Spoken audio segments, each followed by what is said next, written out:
So hi every one, this is மோகன் சுவே. So இந்த வீடியோவில் ஒரு ப்ரொஃபஷனல் பிஸ்னஸ் அனலிஸ்ட் எப்படி ஆகுறதுன்றதை பற்றி தான் இந்த வீடியோவில் பார்க்க போகிறோம். ஸோ ஒரு பிஸ்னஸ் அனலிஸ்ட், ஸோ ஏன் நான் இந்த பிஸ்னஸ் அனலிஸ்ட் ரோலை சூஸ் பண்ணேன் அண்ட் எனக்கு இந்த ஃபீல்டில் இருக்கிற எக்ஸ்பீரியன்ஸை பேஸ் பண்ணி நான் ஒரு கம்ப்ளீட் டீட்டெயில்ஸை கொடுக்க போகிறேன்.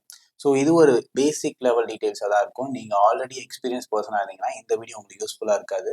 ஸோ நீங்கள் ஒரு ஃப்ரெஷராக இப்போ தான் நீங்கள் வந்து நான் டெக்னிக்கல் டொமைன்லேருந்து ஒரு டெக்னிக்கல் டொமைனுக்கு ஸ்விட்ச் பண்ண போகிறீங்கன்னா உங்களுக்கு இந்த வீடியோ ரொம்ப யூஸ்ஃபுல்லாக இருக்கும். ஸோ நீங்கள் ஒரு பிஸ்னஸ் அனலிஸ்ட் ஆக போகிறீங்க, பட் உங்களுக்கு அந்த ரோல் எதுக்காக கிரியேட் பண்ணப்பட்டுச்சு, நம்ம ஏன் அந்த ரோலை ஒர்க் பண்ணோம், இந்த ரோல் நமக்கு சூட் ஆகுமான்னு தெரியறதுக்கு ஃபர்ஸ்ட் அந்த பிஸ்னஸ் அனலிஸ்ட் ரோல் எப்படி கிரியேட் ஆச்சுன்றது உங்களுக்கு புரியணும். இந்த வீடியோவில் எப்படி இந்த ரோல் கிரியேட் ஆச்சு, இப்போ அதோடைய ரோல்ஸ் அண்ட் ரெஸ்பான்சிபிலிட்டிஸ் என்ன, அண்ட் இப்போ மார்க்கெட்டில் நீங்கள் இந்த ரோலில் பிளேஸ் ஆகணும்னா என்னென்ன ஸ்கில்ஸ் எல்லாம் உங்களுக்கு தெரியணுன்றதை கம்ப்ளீட்டாக சொல்ல போகிறேன். ஸோ இந்த வீடியோ ஃபுல்லாக பாருங்கள், அப்போ தான் உங்களுக்கு இது யூஸ்ஃபுல்லாக இருக்கும். ஸோ பிஸ்னஸ் அனலிஸ்ட் ரோல் எப்படி கிரியேட் ஆச்சு, ஸோ இதுக்கு நம்ம சில காலத்துக்கு முன்னாடி போய் பார்க்க வேண்டியதா இருக்கு. ஸோ சுமார் 1900லேருந்து 1970s பீரியட்ல தான் இண்டஸ்ட்ரீஸ், சாஃப்ட்வேர் இண்டஸ்ட்ரீஸ் எல்லாமே பூம் ஆக ஆரம்பிச்சது. ஸோ அந்த டைம் பீரியட்ல பிஸ்னஸ் அனலிஸ்ட்ன்ற ஒரு ரோலே இல்லை. ஸோ அப்போ இருந்தது பிஸ்னஸ் அனாலிசிஸ்ன்ற ஒரே ஒரு ரோல் தான். ஸோ இந்த ரோல் என்ன பண்ணுவாங்கன்னா, ஒரு கம்ப்ளீட் ப்ராசஸ், அதாவது இண்டஸ்ட்ரியோட ப்ராசஸ் அனலைஸ் பண்ணி அந்த பர்டிகுலர் கம்பெனிக்கு எதெல்லாம் இம்ப்ரூவ் பண்ணா அவங்களுடைய ப்ரொடக்டிவிட்டியும் எஃபிஷியன்சியும் இன்க்ரீஸ் பண்ண முடியுன்ற பாயிண்ட் ஆஃப் ரெக்குவயர்மெண்ட்ஸ் தான் வந்து ஸோ பிஸ்னஸ் அனாலிசிஸ் பர்சன் கொடுப்பாங்க. ஸோ இந்த ரெக்குவயர்மெண்ட்ஸை டெவலப்பர்ஸ் கிட்ட டைரக்டா இந்த பிஸ்னஸ் அனாலிசிஸ் பர்சனே வந்து கம்யூனிகேட் பண்ணதால டெவலப்பர்ஸ்க்கு சரியா புரியாது. இதனால அவங்க புரிஞ்சுக்கிட்டதை வச்சு டெவலப்பர்ஸ் டெவலப் பண்ணாங்க. ஸோ இந்த மாதிரி மிஸ்கம்யூனிகேட் ஆன ரெக்குவயர்மெண்ட்ஸை வச்சு டெவலப்பர்ஸ் டெவலப் பண்ணதால நம்ம எக்ஸ்பெக்டேஷனை மீட் பண்ண முடியல. ஸோ இதுக்கப்புறமா கிரியேட் பண்ணப்பட்டது தான் சிஸ்டம் அனலிஸ்ட் ரோல்.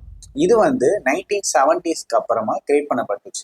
ஸோ இந்த சிஸ்டம் அனலிஸ்ட் ரோல் என்ன பண்ணுவாங்கன்னா, பிஸ்னஸ் அனாலிசிஸ் பர்சன் கிட்ட இருந்து பிஸ்னஸ் ரெக்குவயர்மெண்ட்டை வாங்கி அதை ஃபங்க்ஷனல் ரெக்குவயர்மெண்ட்டாக கன்வெர்ட் பண்ணி டெவலப்பர்ஸ் கூட கொலாபரேட் பண்ணி ஒர்க் பண்ணுவாங்க.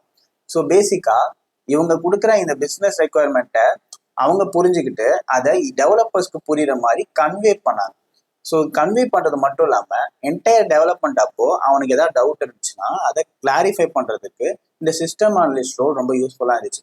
ஸோ இது மட்டும் இல்லாமல் ஸோ இந்த சிஸ்டம் அனலிஸ்ட் பர்சன் வந்து சில ரெக்குவயர்மெண்ட் டாக்குமெண்டேஷன் ப்ரிப்பேர் பண்ணாங்க. அதுதான் PRD and FRD documents. So அதுக்கப்புறமா user flow diagrams and process diagrams எல்லாம் கிரியேட் பண்ண ஆரம்பிச்சாங்க. இந்த டாக்குமெண்ட்ஸ் எல்லாமே ஃபியூச்சர் ரெஃபரன்ஸ்க்காக யூஸ் பண்ணப்பட்டுச்சு. ஸோ கரெக்டாக 1980s பீரியட்ல காம்ப்ளெக்ஸான பிஸ்னஸ் மாடல்ஸ் எல்லாமே இண்டஸ்ட்ரியில பில்ட் பண்ண ஆரம்பிச்சாங்க. ஸோ இந்த டைம் பீரியட்ல பிஸ்னஸ் அனலிஸ்ட் கிட்ட இருந்து ரெக்குவயர்மெண்ட்டை வாங்கி அதை கன்வே பண்ணி அதை டெவலப்பர்ஸ் கிட்ட கொடுக்கறதுக்கு பதிலாக they have invented a new role that is called business analyst. So இந்த அனலிஸ்ட் ரோல் என்ன பண்ணுவாங்கன்னா, டைரக்டா ஸ்டேக் ஹோல்டர் கிட்ட இருந்தே ரெக்குவயர்மெண்ட்டை கேதர் பண்ணுவாங்க. அதாவது இதுக்கு முன்னாடி பார்த்தீங்கன்னா ஸ்டேக் ஹோல்டர்ஸ், அதாவது யார் அந்த ப்ராஜெக்ட் இல்லை கம்பெனியை ஓன் பண்றாங்களோ அவங்க கிட்ட இருந்து பிஸ்னஸ் அனாலிசிஸ் பர்சன் வந்து ரெக்குவயர்மெண்ட்டை அனலைஸ் பண்ணி கேதர் பண்ணி அதை வந்து சிஸ்டம் அனலிஸ்ட் கிட்ட கொடுத்து அந்த சிஸ்டம் அனலிஸ்ட் டெவலப்பர் கிட்ட கொடுத்துட்டு இருந்தாங்க. பட் இப்போ பார்த்தீங்கன்னா பிஸ்னஸ் அனாலிசிஸ் பர்சனையும் சிஸ்டம் அனலிஸ்ட் பர்சனையும் ரிப்ளேஸ் பண்ணி பிஸ்னஸ் அனலிஸ்ட்ன்ற ஒரு ரோல் டைரக்டா ஸ்டேக் ஹோல்டர் கிட்ட இருந்து ரெக்குவயர்மெண்ட்டை வாங்கி அதை டெவலப்பர் கிட்ட கம்யூனிகேட் பண்ணாங்க. ஸோ இதனால இண்டஸ்ட்ரியில நிறைய பேருக்கு ஒரு பர்சனை அசைன் பண்ணா போதும், தே கேன் மேனேஜ்ன்ற ஒரு சுச்சுவேஷன் வந்ததால பிஸ்னஸ் அனலிஸ்ட் ரோல் வந்து சஸ்டெயின் ஆச்சு. ஸோ இந்த ரோலை 2003ல IIBA, international institute of business analysis, இந்த ஆர்கனைசேஷன் இந்த ப்ரொஃபஷனை அஃபிஷியலாக ஸ்டாண்டர்டைஸ் பண்ணாங்க. பிஏபிஓகே, அதாவது பேபாக் புக் ஆஃப் நாலேஜ்ன்ற ஒரு புக்கை ரிலீஸ் பண்ணி, நீ இதெல்லாம் தெரிஞ்சுக்கிட்டா போதும், நீ ஒரு பிஸ்னஸ் அனாலிசிஸ் பர்சன் ஆயிடலாம்னு சொல்லி இந்த ஒரு ப்ரொஃபஷனை ஸ்டாண்டர்டைஸ் பண்ணி அதுக்கு சர்டிஃபிகேஷன் கொடுக்க ஆரம்பிச்சாங்க. ஸோ இந்த 2003ல இருந்து இப்போ 2026 வரைக்குமே ஐஐபிஏ தான் இன்டர்நேஷனல் லெவல்ல பிஸ்னஸ் அனாலிசிஸ்க்கு சர்டிஃபிகேஷன் கொடுக்குறாங்க. இதை தவிர சில செகண்டரி பார்ட் ஆஃப் ஆர்கனைசேஷன்ஸும் இருக்கு, பட் ரொம்ப ஆத்தரைஸ்டு ஒரு ஆர்கனைசேஷன் பார்த்தீங்கன்னா ஐஐபிஏ தான். ஸோ இவங்க கொடுக்குற இந்த ஒரு ஸ்ட்ரக்சரை பேஸ் பண்ணி தான் இந்த பிஸ்னஸ் அனலிஸ்ட் ரோல் வந்து ஃபாலோ பண்ணப்பட்டு இப்போ வரைக்குமே கண்டினியூ பண்ணப்படுது.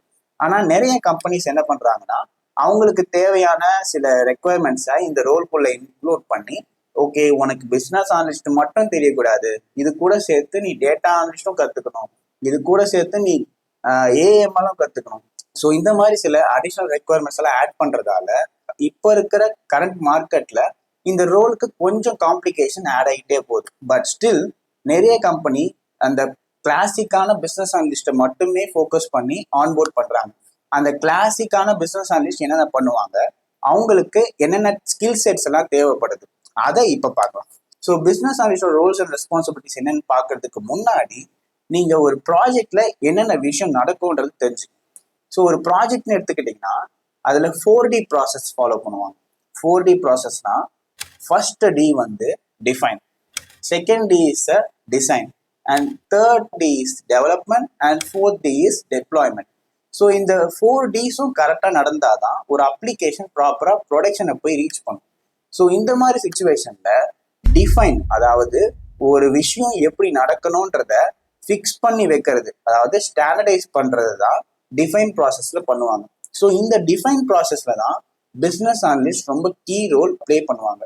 ஸோ இந்த டிஃபைன் ப்ராசஸில் பார்த்தீங்கன்னா ஒரு பிஸ்னஸ் அனலிஸ்டா நீங்க வந்து ஸ்டேக் ஹோல்டர்ஸ் கிட்ட, அதாவது யார் இந்த ப்ராஜெக்டை ஓன் பண்றாங்களோ அந்த பர்சன்ஸ் கிட்ட ரெக்குவயர்மெண்ட்டை கேதர் பண்ண வேண்டியதா இருக்கும். அதாவது அவங்களுக்கு எந்த மாதிரி அப்ளிகேஷன் தேவைப்படுது, அவங்களோட பிஸ்னஸ் என்ன, அவங்களோட பிஸ்னஸ் ப்ராப்ளம் என்ன, அதை நீங்க எப்படி டெக்னிக்கலா சொல்யூஷன் கொடுக்க போறீங்க, இந்த விஷயத்த பத்தி ஃபோக்கஸ் பண்ணி ரெக்குவயர்மெண்ட்டை கேதர் பண்ண வேண்டியது ஒரு பிஸ்னஸ் அனலிஸ்டோடைய முக்கியமான ஒரு ரெஸ்பான்சிபிலிட்டி. ஸோ இந்த நேரத்தில் நீங்கள் ரெக்குவயர்மெண்ட்ஸை கேதர் பண்ணதுக்கு அப்புறமா அதை ப்ராப்பராக டாக்குமெண்டேஷன் பண்ணணும்.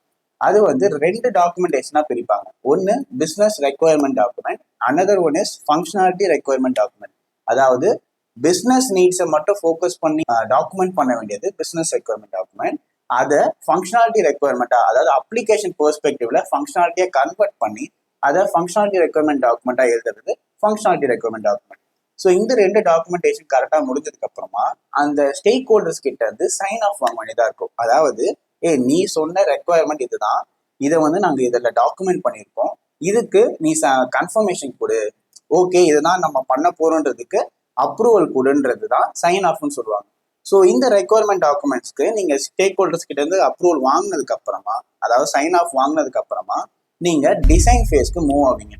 ஸோ இப்போ சைன் ஆஃப் வாங்கினதை ஒரு டிசைனாக போட போகிறோம். ஸோ பேசிக்காக ஒரு அப்ளிகேஷன் எடுத்துக்கிட்டிங்கன்னா கம்ப்ளீட்டாக அது என்ன கலரில் இருக்கணும், என்ன ஸ்ட்ரக்சரில் இருக்கணும், என்ன அலைன்மெண்ட்டில் இருக்கணும், எங்கெங்கே என்னென்ன பட்டன்ஸ் வரணும், அதோட ஸ்பெல்லிங்லேருந்து அதோட வேர்ப் சென்டென்ஸ் ஃபார்மேஷன் வரைக்குமே ஸோ கம்ப்ளீட்டாக ஃபோக்கஸ் பண்ணி பில்ட் பண்ணுறது தான் டிசைன் ஃபேஸ். ஸோ இந்த டிசைன் ஃபேஸில் பிஸ்னஸ் அனலிஸ்ட்டும் யூஎக்ஸ்டி டீமும் கொலாபரேட் பண்ணி இனிஷியல் டிராஃப்ட் ஆஃப் டிசைன், அதாவது விஷுவல்ஸை ப்ரிப்பேர் பண்ணி அதை கிளைண்ட் கிட்ட காட்டுவாங்க. ஸோ கிளைண்ட் அதுக்கு அப்ரூவல் கொடுத்துட்டாங்கன்னா அந்த டிசைனை பேஸ் பண்ணி மற்ற டிசைன்ஸ், அந்த என்டையர் அப்ளிகேஷன்ஸ்க்கு தேவையான எல்லா டிசைனையும் கம்ப்ளீட் பண்ணிட்டு அதை கிளைண்ட் கிட்ட காட்டுவாங்க. மோஸ்ட் ஆஃப் த டைம்ஸ் வந்து கிளைண்ட் கண்டிப்பாக ஃபீட்பேக் சொல்லுவாங்க, எனக்கு ஏதாச்சும் மாற்றணும்னு சொல்லி கண்டிப்பாக ஃபீட்பேக் சொல்லுவாங்க. ஸோ அந்த ஃபீட்பேக்ஸ் எல்லாத்தையுமே நீங்கள் மாற்றினதுக்கு அப்புறமா விஷுவல்ஸ் வந்து சைன் ஆஃப் நீங்கள் வாங்குவீங்க. ஸோ ஒன்ஸ் நீங்கள் ஸ்டேக் ஹோல்டர் கிட்ட இருந்து விஷுவல் சைன் ஆஃப் வாங்கினதுக்கு அப்புறமா ஒரு ப்ராஜெக்டோட முக்காவாசி வேலை முடிஞ்சிச்சுன்னே சொல்லலாம். ஏன்னா ஒரு அப்ளிகேஷன் இப்படிதான் இருக்க போகுதுன்றது நீங்க டிஃபைன் பண்ணதுக்கு அப்புறமா டெவலப்பர்ஸ் உடைய ஒர்க் தான் மெயினா இருக்கும். ஸோ இப்போ டிசைன் முடிச்சதுக்கு அப்புறமா ஃப்ரண்ட் அண்ட் HTML கோர்ஸ் எல்லாத்தையுமே யூஎக்ஸ்டி டீம் கொடுத்துருவாங்க. டெவலப்பர்ஸ் டீம் இதுல ஒர்க் பண்ண ஆரம்பிப்பாங்க. ஸோ டெவலப்பர்ஸ்லேயே 2 டீம் இருக்கு. ஸோ ஒன்று ஃப்ரண்ட் அண்ட் டீம், இன்னொன்று back end team. So front end team என்ன பண்ணுவாங்கன்னா ஃப்ரண்ட் எண்ட்ல இருந்து, அதாவது அப்ளிகேஷன்ல நீங்க பார்க்குற எல்லா ஃபங்க்ஷனாலிட்டிஸ் எப்படி ஒர்க் ஆகணும், like HTML, CSS and Java script, இது எல்லாத்தையுமே டிசைன் பண்றது வந்து இது எல்லாத்தையும் டெவலப் பண்றது ஃப்ரண்ட் அண்ட் டீம் பண்ணுவாங்க. அண்ட் ஒரு ஒரு அப்ளிகேஷன் பேஜ்லையும் ஒரு ஸ்க்ரீன்லையும் என்னென்ன API கால்ஸ் நடக்கணும் அது எல்லாத்தையுமே டிஃபைன் பண்றது அண்ட் டெவலப் பண்றது வந்து பேக் அண்ட் டெவலப்பர்ஸ் டீம் பண்ணுவாங்க. ஸோ இவங்க 2 பேரும் வந்து ஒரு ஒரு பர்டிகுலர் டைம் பீரியட்ல ப்ராஜெக்டை வந்து டெவலப் பண்ணிட்டு இருக்கும்போது பேரலா கிளவுட் அண்ட் டெவாப்ஸ் டீம் வந்து கம்ப்ளீட் ஆர்கிடெக்சரை பில்ட் பண்ணி பைப்லைன் செட் பண்ணி இந்த அப்ளிகேஷனுக்கு இப்படிதான் ஆர்கிடெக்சர் இருக்கும், இத்தனை சர்வீசஸ் வேணும், இதெல்லாமே வந்து ரொம்ப டெக்னிக்கலான ஒரு விஷயம். ஸோ அதெல்லாம் நீங்க அப்ளிகேஷனுக்குள்ள போக போக என்னென்ன சர்வீசஸ் இருக்கும், what is lambda, what is container, இதெல்லாமே வந்து ஒரு கிளவுட் பெர்ஸ்பெக்டிவ்ல நீங்க ஜஸ்ட் ஹை லெவலா தெரிஞ்சுக்கிட்டா போதும், இது இன்டெப்தா தெரிஞ்சுக்கணும்னு அவசியம் இல்லை. பட் ஸ்டில் இதை தான் அவங்க ஒர்க் பண்ண போறாங்க. அதாவது ஒரு டீமும் என்னென்ன ஒர்க் பண்ணுவாங்கன்றது உங்களுக்கு பேசிக்கான ஒரு ஐடியா இருக்கும். ஸோ கிளவுட் அண்ட் டெவாப்ஸ் வந்து கம்ப்ளீட் ஆர்கிடெக்சர் பில்ட் பண்ணி அதை ரெடியாக வச்சிருப்பாங்க. ஸோ ஒன்ஸ் டெவலப்பர்ஸ் எல்லாத்தையும் டெவலப் பண்ணதுக்கு அப்புறமா இந்த டெவலப் பண்ண கோட் வந்து இந்த கிளவுட் ஆர்கிடெக்சர்ல டிப்ளாய் ஆகும். ஸோ டிப்ளாய் ஆன அப்ளிகேஷன் ஃபர்ஸ்ட் QA என்விரான்மெண்ட்னு ஒரு என்விரான்மெண்ட் செட்டப் பண்ணி அதில் டெஸ்ட் பண்ணுவாங்க. அந்த QA என்விரான்மெண்ட்ல QA டீம் டெஸ்ட் பண்ணி முடிச்சதுக்கு அப்புறமா அது UAT என்விரான்மெண்ட்டுக்கு புஷ் ஆகும். அந்த UAT என்விரான்மெண்ட்ல ஸோ ஆஸ் அ பிஸ்னஸ் அனலிஸ்டா நீங்க UAT டெஸ்டிங் கம்ப்ளீட் பண்ணணும். சம்டைம்ஸ் ஸ்டேக் ஹோல்டர்ஸும் இன்வால்வ் ஆவாங்க. But most of the time business analyst மட்டும்தான் UAT டெஸ்டிங் கம்ப்ளீட் பண்ண வேண்டியதா இருக்கும். ஸோ ஒன்ஸ் UAT டெஸ்டிங் கம்ப்ளீட் ஆனதுக்கு அப்புறமா இந்த ப்ராஜெக்ட் டைரக்டா ப்ரொடக்ஷனுக்கு ரிலீஸ் ஆகும். ஸோ ப்ரொடக்ஷன் ரிலீஸ் ஆனதுக்கு அப்புறமா ப்ரொடக்ஷன்ல ஒரு பாசிட்டிவ் ஒர்க் ஃப்ளோ டெஸ்டிங் பண்ணிட்டு ஸோ ப்ரொடக்ஷன் லைவுக்கு போயிடும். ஸோ இதுக்கப்புறமா ஆக்சுவல் யூசர்ஸ் வந்து அந்த அப்ளிகேஷன் யூஸ் பண்ண ஆரம்பிச்சிருவாங்க.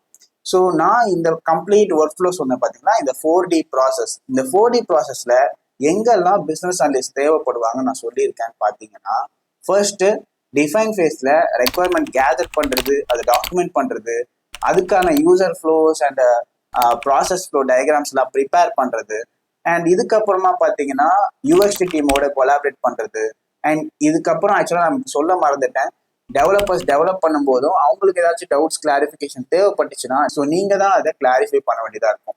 அதுக்கப்புறமா UAT டெஸ்டிங் நீங்க பண்ண வேண்டியதா இருக்கும். ஒரு ப்ரொடக்ஷன்ல பாசிட்டிவ் ஃப்ளோ செக் பண்ண வேண்டியதா இருக்கும். இதுதான் வந்து ஒரு ப்ராப்பர் பிசினஸ் அனலிஸ்டோடைய roles and responsibilities.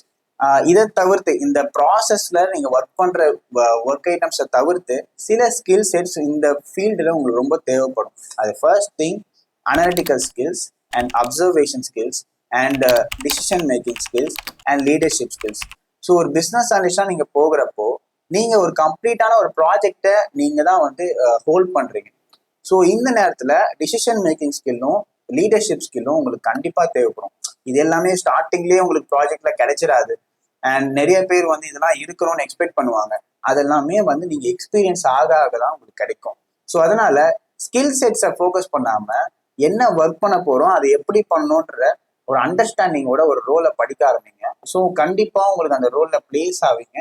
And place ஆனதுக்கு அப்புறமா ஒரு ஸ்கில் செட்டையும் இம்ப்ரூவ் பண்ண ஆரம்பிங்க. ஸோ ஓகே, கண்டிப்பா உங்களுக்கு ஃபீட்பேக்ஸ் வரும். அந்த ஃபீட்பேக்ஸ் எல்லாத்தையுமே அனலைஸ் பண்ணி எதை இம்ப்ரூவ் பண்ணணுமோ அதை ப்ராப்பரா இம்ப்ரூவ் பண்ணீங்கன்னா ஸோ இந்த ஸ்கில் செட்டை எல்லாம் ஒன் பை ஒன் நீங்க இம்ப்ரூவ் பண்ணிக்கிட்டே போகலாம். ஸோ திஸ் இஸ் பிஸ்னஸ் அனலிஸ்டோடைய ரோல்ஸ் அண்ட் ரெஸ்பான்சிபிலிட்டிஸ். ஸோ இப்போ நீங்க பிஸ்னஸ் அனலிஸ்டா மார்க்கெட்ல பிளேஸ் ஆகணும்னு பார்த்தீங்கன்னா ஸோ இப்போ மார்க்கெட்ல நிறைய கம்பெனிஸ் அடிஷ்னலா நிறைய இன்ஃபர்மேஷன்ஸ் கேட்குறாங்க. ஸோ இப்போ நிறைய கம்பெனிஸ் அவங்களுக்கு தேவையான ரெக்குவயர்மெண்ட்ஸை இந்த பிஸ்னஸ் அனலிஸ்ட் ரோலுக்குள்ள ஆட் பண்ணி புதுசா ஒரு ரோலை கிரியேட் பண்ணிக்கிறாங்க. ஸோ பேசிக்கா நீங்க அந்த ஸ்கில் செட்ஸும் இருந்தாதான் அந்த ரோல்ல போய் நீங்க ஜாயின் பண்ண வேண்டியதா இருக்கும்.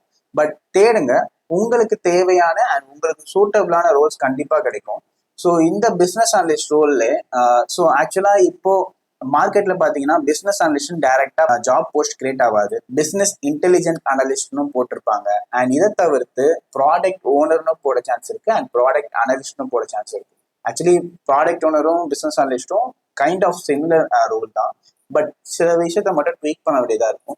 ஸோ ப்ராடக்ட் ஓனரை பத்தி நம்ம இந்த வீடியோல பார்க்க வேணாம். இப்போ கரண்ட் மார்க்கெட் ட்ரெண்ட் பண்ணி நீங்க ஒரு பிசினஸ் அனலிஸ்ட் ஆகணும்னா உங்களுக்கு நான் சொன்ன இந்த பேசிக் அண்டர்ஸ்டாண்டிங் இருக்கணும். ஸோ இந்த பேசிக் அண்டர்ஸ்டாண்டிங்கை தவிர்த்து உங்களுக்கு SQL தெரியணும் அண்ட் பவர் BI டூல் தெரியணும் அண்ட் எக்ஸல் டூல் தெரியணும். இதை தவிர்த்து உங்களுக்கு டாக்குமெண்டேஷன் ப்ராப்பரா பண்ண தெரியணும். அண்ட் இது மட்டும் இல்லாம AML கான்செப்ட்ஸும் தெரியணும். ஸோ AML கான்செப்ட்ஸ் ஏன் நான் தெரியணும்னு சொல்றேன்னா இப்போ அதுதான் கரண்ட் பூம்ல இருக்கு. ஸோ AML எப்படி ஒர்க் ஆகுது, அதை நீங்க எப்படி ப்ராடக்ட்ல யூஸ் பண்ண முடியும். ஸோ இந்த அண்டர்ஸ்டாண்டிங் இருந்தால் தான் நீங்க வந்து ஒரு ப்ராஜெக்ட்ல ஈஸியா அடாப்ட் ஆகி அதுல ஒர்க் பண்ண ஸ்டார்ட் பண்ண முடியும். ஸோ இந்த வீடியோல நான் கம்ப்ளீட்டா பிசினஸ் அனலிஸ்ட்னா என்ன அண்ட் அந்த பிசினஸ் அனலிஸ்டோட ரோல்ஸ் அண்ட் ரெஸ்பான்சிபிலிட்டிஸ் என்ன அண்ட் மார்க்கெட்ல இப்போ நீங்க அடிஷ்னலா என்னென்ன படிக்க வேண்டியதா இருக்கும்.